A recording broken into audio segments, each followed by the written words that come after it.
नमस्ते सभी को। आज हम एक अद्भुत जैन कहानी सुनेंगे जो हमें यह सिखाएगी कि कभी-कभी छोटे शब्द बड़ा असर, कम बोलने की कला कैसे हमारे जीवन को सुंदर रूप में बदल सकती है।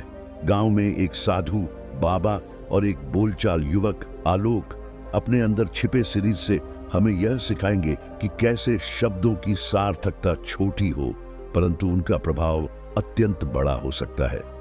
जब बाबा ने आलोक से कहा कम बोलने की कला सीखो, तो आलोक ने उससे एक चुनौती स्वीकार की। इस यात्रा में हम उनके साथ जुड़ेंगे और देखेंगे कि कैसे ये दोनों व्यक्तियां एक नए दृष्टिकोण की खोज करते हैं। बाबा और आलोक की यह कहानी हमें यह बताएगी कि कैसे छोटे शब्दों में ही अद्वितीय साहस छिपा हो सकता है और कैसे हम अपनी बातें सरलता से और प्रभावी तरीके से कह सकते हैं। इस महाकवि के साथ चलिए हम सभी मिलकर देखें कि कैसे यह कला हमें एक नए और सकारात्मक पथ पर ले जाती है। कृपया हमारे साथ जुड़ें और इस साहित्यिक यात्रा में हमारा साथ दें। बहुत समय पहले की बात है, एक छोटे से गांव में एक साधु बाबा आए। उनके चेहरे पर शांति और ज्ञान की छाया थी और लोग बाबा के पास आकर अपनी समस्याओं का समाधान मांगते रहते थे। गांव का एक युवक नामक आलोक भी बाबा के शिष्य बनने का सोच रहा था। एक दिन उसने बाबा से मिलकर एक सवाल पूछा, बाबा जी, आपके पास इतनी बड़ी सीख है, फिर आप इतने कम शब्दों में कैसे सब कुछ कह जाते हैं? बाबा मुस्कुराए और उसे बुलाया, आलोक, चलो एक यात्रा पर निकलते हैं जिससे तुम्हें इस सवाल का जवाब मिलेगा। बाबा ने अपने शिष्य को साथ लेकर गांव से बाहर की ओर बढ़ाया। वहां एक सुंदर वन्यजन था जिसमें उच्च पेड़ पौधों की राहें बनी थीं और एक चंदन वृक्ष ने अपने चारों ओर की शांति बिखेरी थी। बाबा ने कहा, यही हमारा स्थान है, यहां हमें बहुत से सिख और अनुभव मिलेगा। बाबा और आलोक ने चंदन वृक्ष के नीचे बैठकर शुरुआत की। बाबा ने आसमान की ओर इशारा करते हुए कहा, देखो आलोक, यह सुंदर वन्यजन हमें बहुत कुछ सिखा सकता है।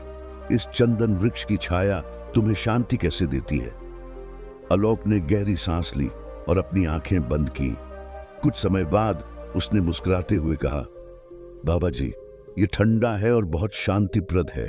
बाबा ने आलोक से कहा, तुमने सही कहा, लेकिन तुमने ये कैसे अनुभव किया? आलोक ने बताया, मैंने बस इसे महसूस किया।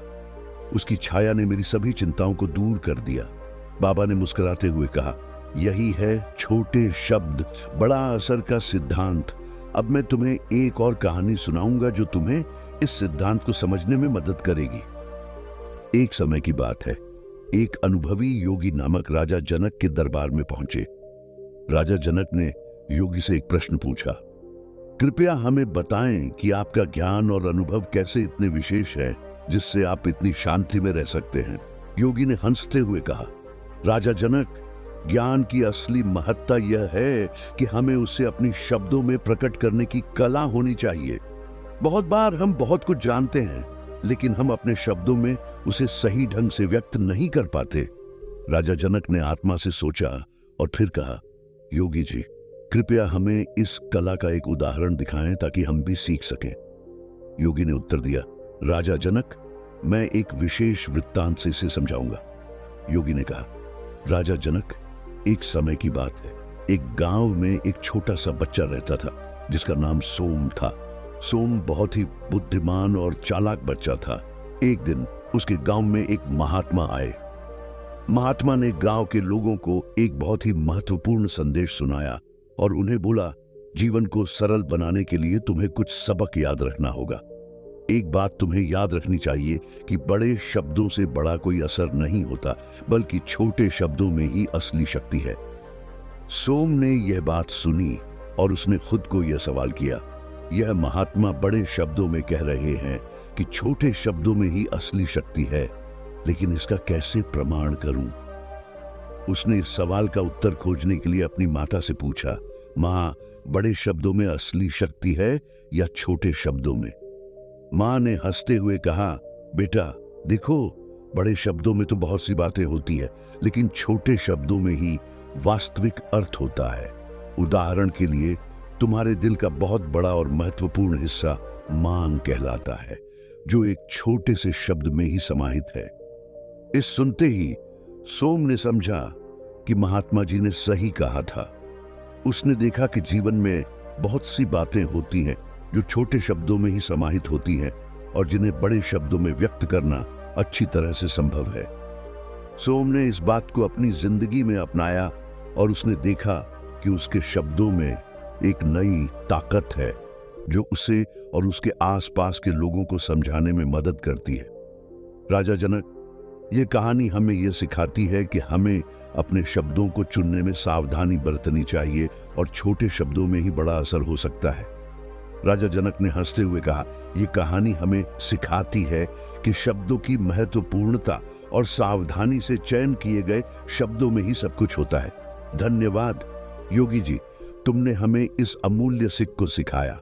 बाबा ने आलोक की ओर मुद्रित करते हुए कहा, आलोक, तूने देखा, छोटे शब्दों में ही असली शक्ति है। जब हम अपने शब्दों को सावधानी से चुनते हैं तो हम अपनी बात को सही ढंग से व्यक्त कर सकते हैं और उससे अधिक असर पैदा कर सकते हैं। आलोक ने गुरुदेव का आभार व्यक्त किया और उसने समझ लिया कि छोटे शब्दों में ही वास्तविक ज्ञान और असर छुपा होता है।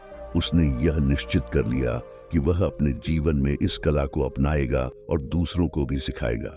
इस रूप में छोटे शब्द, बड़ा असर, कम बोलने की कला कहानी ने आपको एक सूक्ष्म और गहरे सिद्धांत के साथ ले जाने का प्रयास किया है।